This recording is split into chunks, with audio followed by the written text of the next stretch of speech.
So welcome to this week's Treasury Career Corner podcast, where I interview Treasury professionals about their Treasury careers. Each and every week, I talk to Treasury professionals about how they've built their careers, where they are now, and where they see both themselves and the Treasury profession going to next. In this week's show, a bit of a different show, I am joined by Caroline Stockmann. Caroline is the Chief Exec of the Association of Corporate Treasurers, has been since 2017. Prior to that, Caroline has had throughout an amazing career. We had our pre-podcast call a week or so ago, and we could probably fill 2 podcasts with this, 2 or 3 hours. Amazing. You've been the CFO of British Council, Save the Children, 25 years of senior finance positions. And we'll go through that throughout the program. You've lived overseas, qualified accountant. There's so much. Deputy Chair, EACT, Deputy Chair, International Group of Treasury Association. I'll just do that for the next half hour. Just talk about the rest of your CV, and then we'll do 2 minutes with you, Caroline. But we won't. As always, it's not my show, it's yours. Caroline, take us back, if you would, to the dim, distant past. I think you've got a fascinating career. We'll go through that, talk about some Treasury stuff, and that'll be today's show. So, Caroline, over to you. I might not be what most people expect in terms of my background. It's probably not a traditional one. From right at the start, when I was born in the UK and we emigrated to Canada. And I went to 9 different primary or elementary schools, if that gives any indication of how frequently we moved. So maybe every 6 months, and each time we crossed the Atlantic. So that was quite a bit of a shake-up on a very regular basis for someone young. But I think it's maybe formed me in the sense that I am very curious about things, and I like diversity and different and new things. And I also like to get to know people, be very open and transparent, and just, I suppose, it's almost like, I think sometimes I like to speed things up because maybe the fear of I'll be moving on too soon. But that has not been the case. Latterly, I don't move every 6 months, I assure you. So an interesting background on different sides of the Atlantic. I was very much really a kind of mathematical science person, and I decided that was all kind of just memory, and I wasn't really very clever. So I really needed to branch out into the arts, and I focused very much on literature and languages. When I came back to the UK, I studied English, French and German at A-level. I went to university initially to study languages, but then I realised, from having done my diploma on the flute at the Guildhall School of Music in my year out, I realised that I had some potential in music as well. I focused on that. So I had a combined degree of German and music. And I actually began my career life, if you like, as a musician. So I'm a flautist, and I specialise a bit in the piccolo. I do orchestral stuff. I've had works written for me and sponsored by Northern Arts in this case. And I like folk music, but I've also, just for those of you who think I'm a real classicist, I'm also quite into all kinds of music, and I'm a DJ in my spare time. So a little bit of an unusual background, perhaps. Yeah. Whilst I was doing some of these interesting things, I was also thinking about life, my faith. And actually, I'm born Catholic, but wasn't raised Catholic at all. My parents left the church when I was 1. And it was during my university years I found a faith. And coincidentally, it was the Catholic church I came back into through music, interestingly. And then I wanted to do something really to help others. And that's when I worked for 2 years with young people in the Lake District. Originally, I was supposed to be going to Ethiopia. I was going to teach blind children music. I'd heard that there was a young man who was blind and had walked for 6 days in the direction of a school he'd heard about that would teach him. And I was so moved by that and his eagerness to learn that I wanted to go and help at this school where they needed some. At the time, I wasn't allowed entry into the country, which is why I ended up working with young people in the Lake District. But it's really interesting because if I just then kind of fast forward, after having worked with young people, I decided to get a quote unquote proper job because that was just a 2-year assignment. And I joined KPMG. Now, through KPMG, clearly I became a qualified accountant, ICAEW, and that held me in good stead throughout my career from that point onwards. Because a qualified accountant, that's a desirable set of skills that I had. I think with a little bit of age on my side, I progressed quite rapidly through roles and became, for instance, the youngest FD at Bestfoods, which was then taken over by Unilever. And then I went on for some really interesting roles within Unilever. Later, again, I was questioning what I really wanted to do, and I moved to Novartis because they were helping, saving and extending lives, and I thought that was a really good motto. But when I arrived, the role wasn't really as big as it sounded. It was also a culture that was more hierarchical, shall we say, than the Unilever culture, which is very much consensus driven and so on. So I suggested that they might like to reorganize and cut out my role, which they did. But then for me, it was, well, what's my next step? And I moved into the not-for-profit world at that point. Was that maybe a conscious, you just talked, that's been a driving thing, obviously you've got British Council, Save the Children. Was that much more about your sort of a heart-led decision, if that's all right? We got head-led decisions and things like that.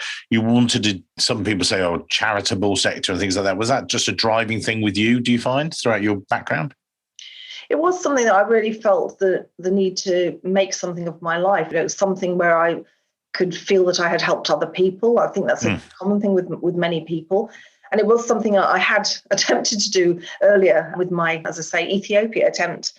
So yes, and first of all, I went to Southbank Centre, and that was a combination of my music background and arts background with finance, and I was also commercial director, so that was really interesting.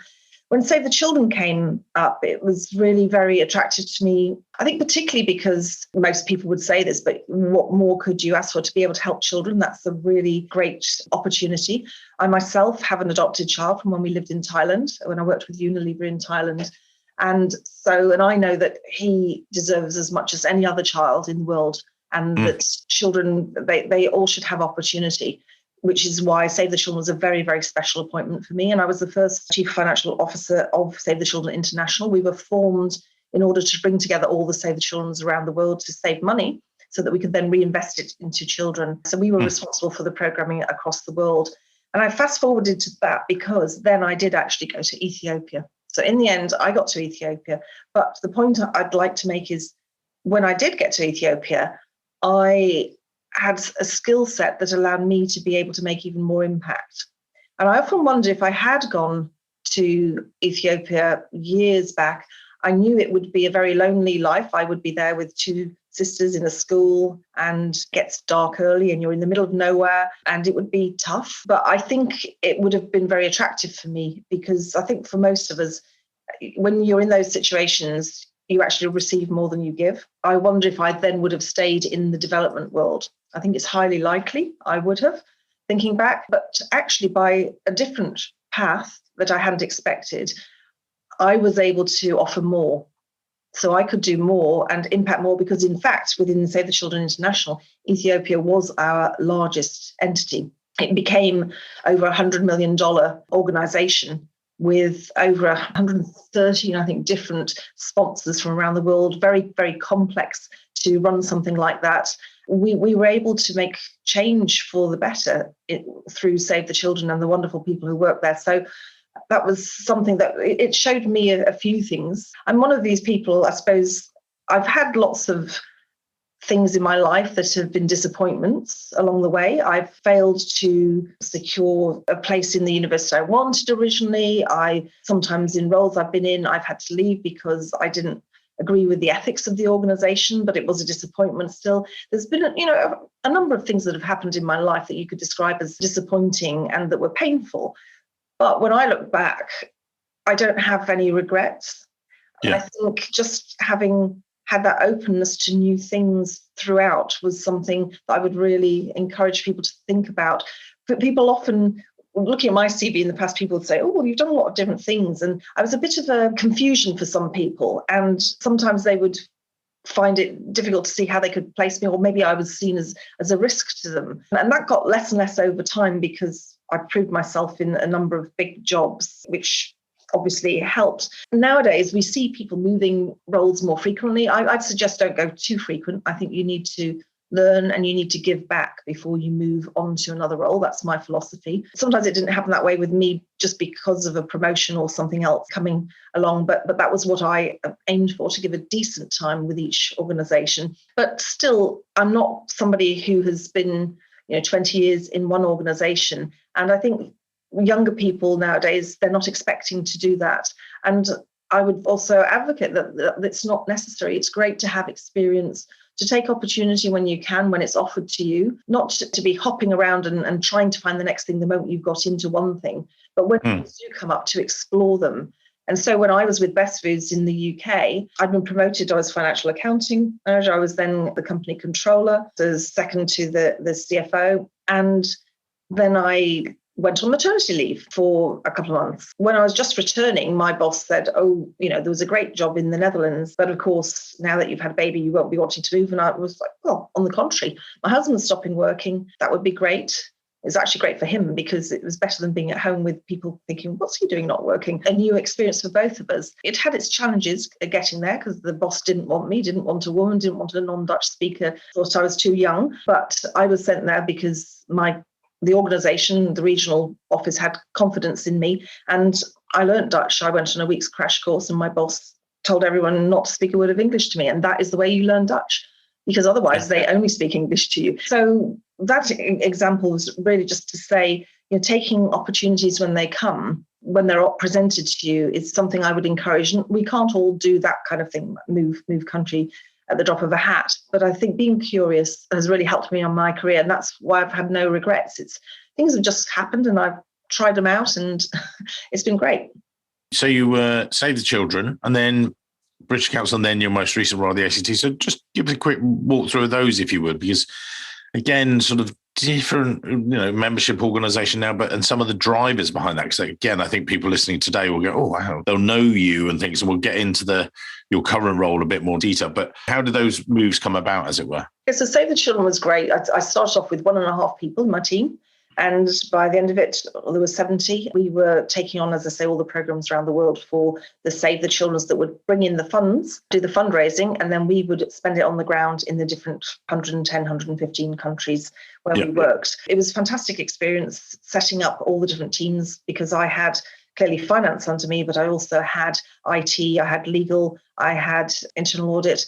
And within finance, of course, there was Treasury, and it was setting up a totally new Treasury team. That was a fantastic experience as well. At the end of my period there, I was there for 4 years. I wasn't attempting to leave, but there were two things that were happening. One, I was approached on the British Council role, and that was, instead of being a kind of startup challenge, as Save the Children had been, the challenge was to fix something that wasn't working very well, i.e. finance across the globe for the British Council. And I've already been for some time wanting a chief exec role, thinking that might be my next step. This just seemed appealing. And also the cultural considerations, the kind of motto that you could prevent World War III through cultural relations. That was what attracted me to the British Council. And I felt because of my background, I was very attuned to it because of my mixed culture background, my kind of ethnicity, if you like, but also my experience of, certainly after British Council, I think my daughter and I counted it once. I think I've worked in 70 different countries, not lived in all of them, of course. I felt that was a good match for me. But there were two things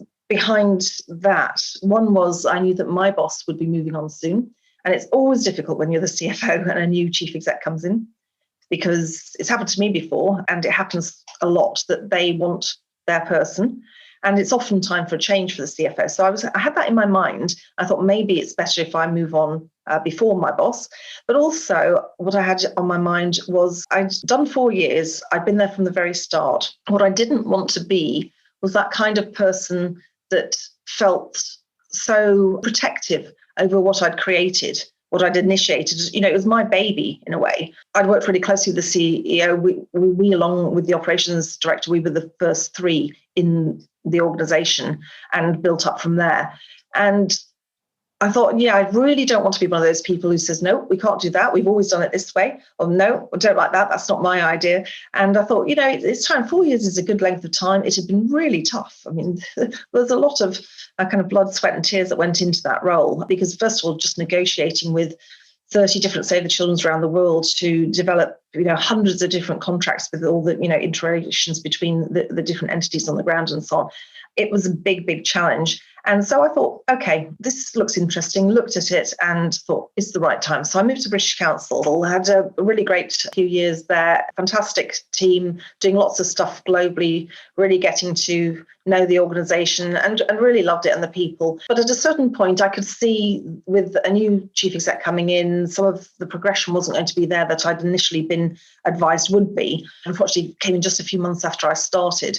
So I had to think about it, and I thought, really, I'm ready for that chief exec role that I had wanted for some time, and that I was really going to go for that. And that's when the ACT came up. And the ACT, just in summary, I spoke to somebody on the advisory panel that I knew who'd been the chair of the audit committee at British Council, really great guy, Richard Gillingwater. And I asked him his advice, and he said, well, it really does punch above its weight, but isn't it a bit small for you? And I have two kind of thoughts on that. I think small doesn't necessarily mean you're not as complex and don't need as good a person as any other organization.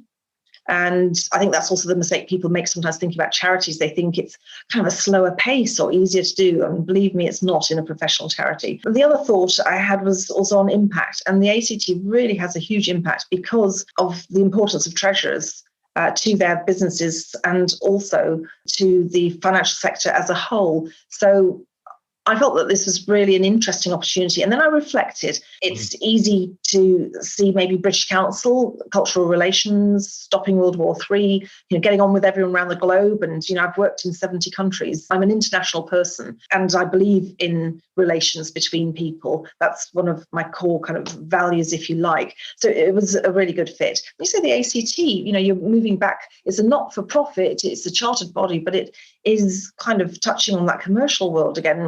Why would you be interested? And I thought it through, and it's that professionalism. And if I look back through my life and some of the disappointments I referenced earlier, the reason why things might not have worked out in those cases, it was all around ethics and integrity, and that I wouldn't allow those things to be compromised. And I think part of that is my qualification, ICAEW. I have called them on a couple of occasions way back in my life when something was happening and I needed advice because I wasn't happy with what was happening. I wanted them to have my back because I had uncovered things. I'm quite good at ferreting around and uncovering things in financial misdoings, shall we say, and I've uncovered several frauds in my time.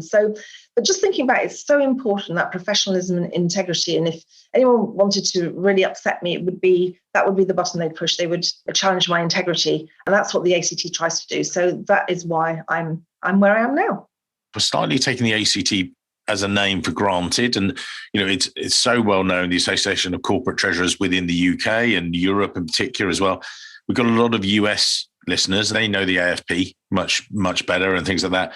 And you're similar but different. And there are, you've also got so many other interests in the other associations across Europe. And we'll touch on those in a moment, just briefly. But just explain, if you would, to the listeners, for those that don't know, what the ACT is and does within UK in particular. And, where does the work go from here? What are you doing? The ACT, we're very much by treasurers for treasurers. Right. So we're not a commercial organisation in that traditional sense. We are doing our best for our members, and it's all grounded on education, our qualifications. We train right from fundamentals up to master's level, which nobody else does in the world. And we have members in 90 countries. We have students in 90 countries. It's really important to us that people have a solid foundation in Treasury expertise, but also that's developing through their career and that we're supporting them all the way through their career. We're also very focused on the behavioural competencies, the business skills, the things that are beyond the technical, and we bring those into our studies as well as additional seminars, workshops, etc. And our events, we hold some very large scale events, whether it be our annual conference in the UK, now virtual and reaching 100 countries. That way, or whether it's our annual dinner, which we had to hold virtually this time, but we had a very, very engaging evening. It was quite different, I think, from what people might have expected. It wasn't just another Zoom call, but normally speaking, we'd have 1,500 people at the Grosvenor House Hotel. Those kind of large-scale interactions we have. Then we have the cozy member roundtables. I'll chat with the FTSE 20. I'm also president of the NACT in the US, and the ACT supports them administratively. So we run a roundtable for treasurers, for senior treasurers every month with them. We have all kinds of things. We have a diversity and inclusion agenda. We have a wealth of information on our website and through our online offerings. And of course, we have our Treasure magazine, which is both hard copy and online. And that really has a wealth of information for treasurers. So we're really trying to support them throughout their career and ensuring that to our mission and vision. We're ensuring that the world has Treasury expertise. So important. And I think the recent crisis has just demonstrated that more than ever. You touched on it there about the virtual events and everything else. And we spoke about this before the show. So I feel we've spoken a couple of times. What have you done internally and externally? And I think that's quite important. You mentioned about some of the provision you've made for your team, more local team members. And also within an association, it's a little bit different as well, isn't it? Because you've got the corporate treasury members as well. So you've got the two faces, the two support sides, maybe differentiating between those. What do you do internally and what did you do externally, if that's the right way to put it? Sure. So internally, I hold meetings with the staff twice a week, just a short meeting, but we're all there so that we remain connected. And of course, my teams, they all have their small team meetings. They have their socials. We have socials. We have book clubs. We have a move club for those who maybe don't want to run. So it's any kind of movement. We have bake-offs, virtual bake-offs. We have art competitions. We're trying to encourage people to connect as much as possible and to ensure that we've got a wide mix, as many organisations will have, of those who are feeling very much on their own and those who are just struggling to keep going with kids under their feet, partner under their feet, that kind of thing. So the whole range as you'd expect. We've got a wellbeing wiki that we constantly put information on. And we do other initiatives through Teams chats, like our fireside chats and different things we name that have different themes that people contribute to. We do a wellbeing survey. Last year, we did it every 2 weeks. And then we take the results of that, discuss them with the team and see what more we can do. We've had a meditation session from a Buddhist nun, lots of stuff to try and ensure that people are taking time for themselves. And I've done a few sessions on looking at energy versus time, so that people can focus on using their energy rather than thinking about time. And I can explain that further if you're interested at another time. But just trying to help people in how they manage themselves through all of this and sharing stories. And when we've had over Christmas, a few people did have COVID and then sharing that and all sorts of things. We've shared recipes, you name it, training a few of our staff as mental health first aiders as well. Wow. We've got a wealth of material then that the team internally is using, but they can access what we have for our members. And for our members, we have just a vast amount of information and help that we've been providing on wellbeing. We've now got an area of the website, rather, that is a wellbeing hub, so that people who are not members can access easily a lot of information that's free for them to access as well, because we want to be as helpful as possible. Throughout last year and ongoing, we've had a COVID newsletter that's gone out every couple of weeks. Policy and technical team have prepared, and that holds all the information on the technical side of things that people need to be aware of through COVID. So whether it's being around governmental schemes, whether it's about LIBOR transition, anything else, we've been reaching out to members with that. We've also been calling members, trying to have phone calls with many of them since the beginning of the crisis, just getting their insights on how they're feeling, how they're doing. We've continued with our FTSE 20 regular calls. We have had a number of other meetings. We've got our panels in Asia, Middle East, Africa, and we have other groups, Switzerland, Ireland, and different regional groups in the UK.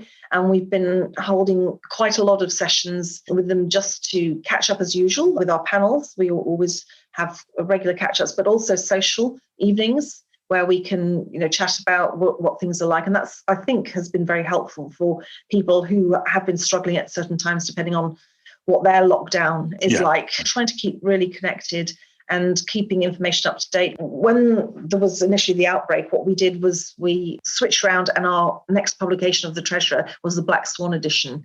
So we switched all our publications round and had a very, very different focus. And the team did that really quickly because we realised, the programme we had planned wasn't necessarily applicable anymore. People wanted to really be helped with the current context. So we did that. And as well as pivoting around and shifting our major event to October, but then holding our International Treasury Week in May, and then our Festival of Treasury Transformation in July. And between them, they attracted 6,000 people to attend from 100 countries, which was really great. We felt, again, that they were topical. We had people like Mark Carney speaking, the Archbishop of Canterbury. In October, we had William Hague. In the Middle East, we had Her Royal Highness Sheikh Shama, the President's granddaughter, speaking, which was really great because she's a great advocate for diversity and ESG. So we really worked hard, and we tried to get our platform to be the best platform out there for such an engagement. And the feedback we've had has been fantastic. People were missing the networking. And although they said, it's not the same as physical, they've said this is probably the best that you could get. So we just tried hard to service our members throughout. If you look back over all of the initiatives you've done internally and externally, what would you say has been the most successful? You talked about the baking thing there as well. And one of the things, I was going to volunteer is that just recently, in this latest lockdown, the third part, the trilogy part that nobody ever wanted, we've started to do this informal thing on Friday afternoon. 2 weeks ago, it was Margarita Friday. Then it was Martini Friday last week. And this week is Rum Cocktail Friday. So I'm quite looking forward to it a little bit later. That was just one way to sort of diffuse things and just relax. We were just talking before that, and you were talking about where you did a playlist, some tunes for some of the guys in the team. What's the thing that's really jumped out at you? Again, this is going back to your role as chief exec, big, but what's the key thing that's sort of come to you, would you say? If I just think of two kind of moments that were really meaningful, one was a very hard hit financially by the fact that we couldn't hold physical events.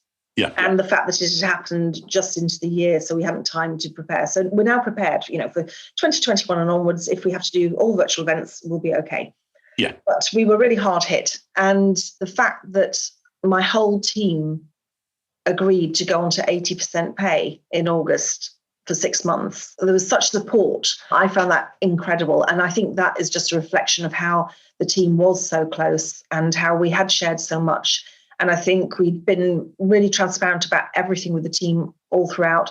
So the team felt that nothing was being ever hidden from them. And I think that was great. And then, all the different moments that people share, just last week, someone showing their painting by numbers that they'd done. And we were all admiring her giraffe, as an example, and different things that people have shared like that has been great. The other thing that our team shared, but was also for our members that I was really touched by, I really wanted us not to give in to COVID. I was determined. We were going to have not the annual dinner. I was just absolutely convinced it was the right thing to do. It was November. People were zoomed out. They were fed up. But we said, please come to this. You'll enjoy it. And we had a fantastic lineup of speakers, including Louis Theroux, whose anecdotes about Tatiana the baboon were hysterical. We had David Mead was the compere, and he did 2 mentalist tricks with volunteers who were not prepared. I just don't know how he does it. They were just incredible. I said to the team, look, what can we do to make sure, at a dinner, people would have one person on either side of them, and you're probably talking in a 2 or a 3 through the evening. How could we do that, but mix it up so that people talk to different people, so that it's maybe even better than being sat at a normal table?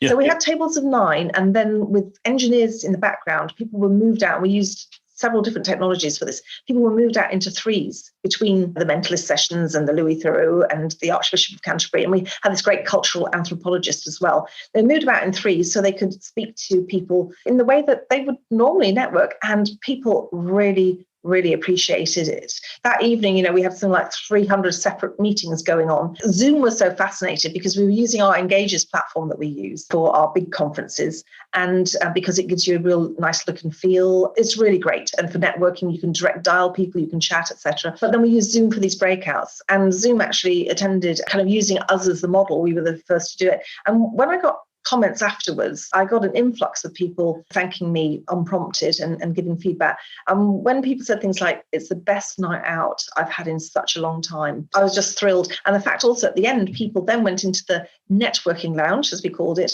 and then were contacting each other directly through the facility to continue the evening. I just thought it was great. And that made me so happy that in those kind of gloomy times of November, that I could bring just a bit of joy to people.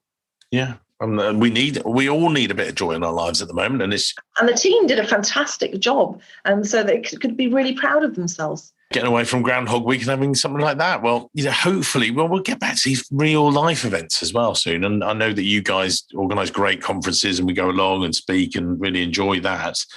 And that's obviously part of the future. Before we wrap up today's episode, and I'm going to ask in a moment about your LinkedIn profile, but before we get to that, I was just going to sort of a bit of crystal gazing into that crystal ball. What are you seeing as the challenges for well, maybe for the ACT, but more maybe for Treasury, just in general, you've got your finger on the pulse all the time. You're talking to all these treasurers more so than I do, even as a Treasury recruiter. But what are you seeing coming at Treasury at the moment? And do you think that you're obviously providing support for this? Got things like COVID and stuff, but more generally about Treasury and the future of Treasury. Where are you seeing the challenges coming from, and what are you guys doing to support that sort of thing?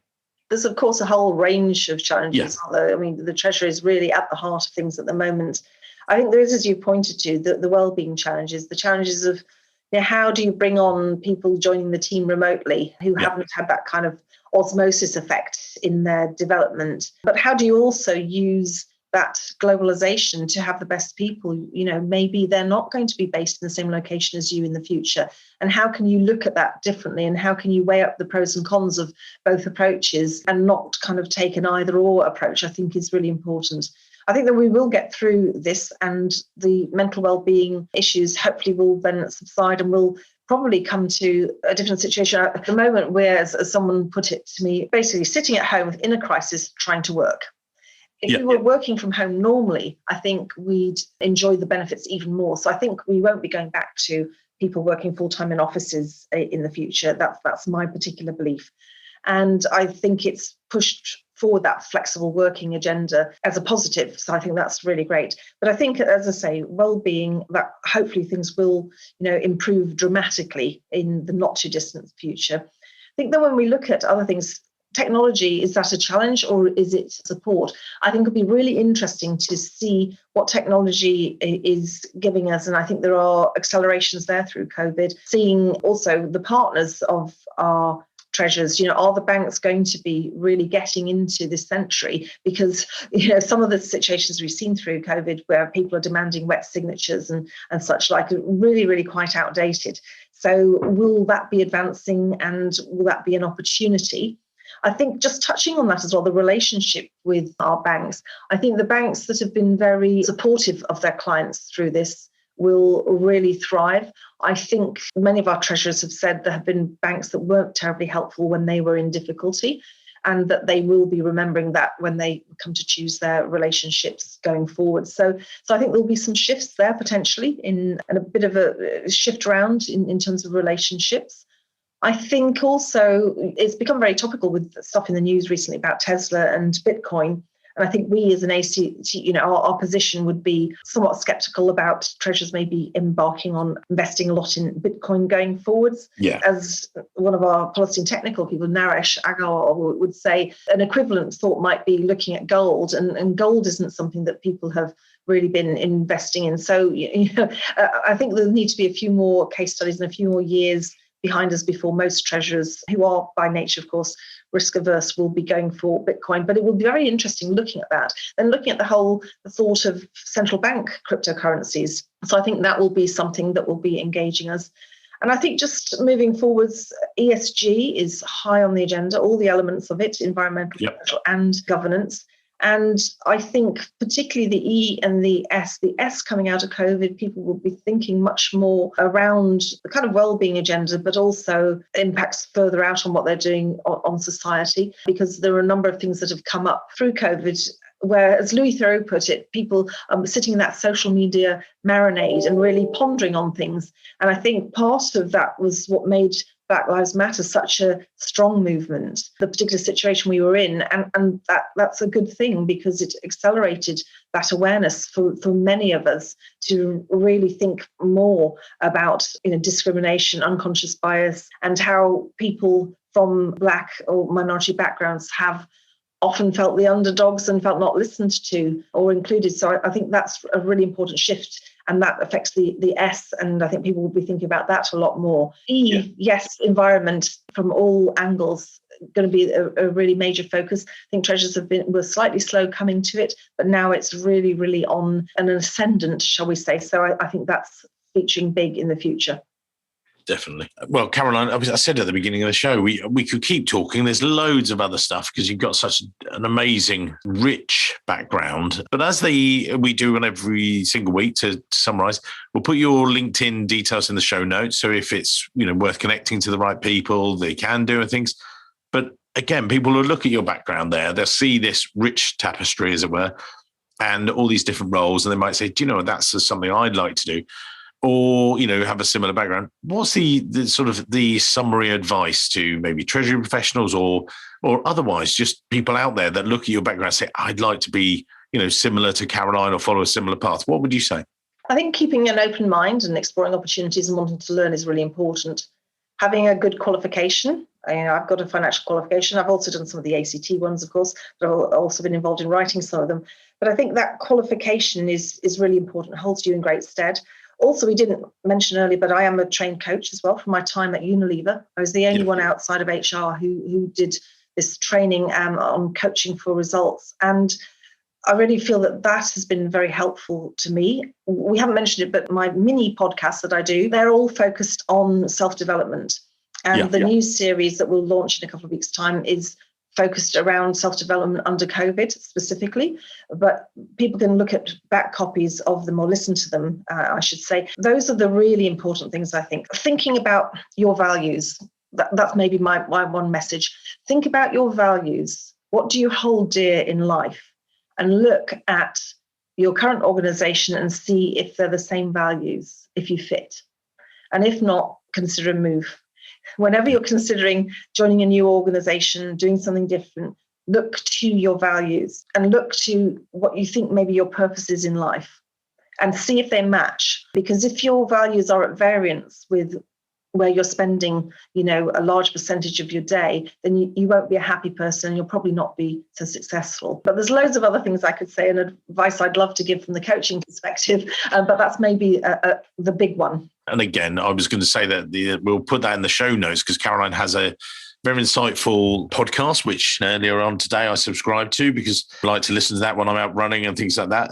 The latest one, what do you call it? Strategic Insight with Caroline Stockmann. We'll put that in the show notes so people can hopefully listen to that, and lots of really interesting episodes in there. You know, I was just looking at some of them today that be the change, saying no, leaving things behind, but really great coaching strategies. So yeah, I think people they'll get that, lots of that from that. So I think amazing. And as I say, we'll probably have a follow-up episode. I think there's so much more to discuss, but we'll have to do in the future. But Caroline, thank you very much for your time today. It's been amazing. Well, thank you very much, Mike, and look forward to that and talking more strategy with you at a future date. Lovely. Thank you very much.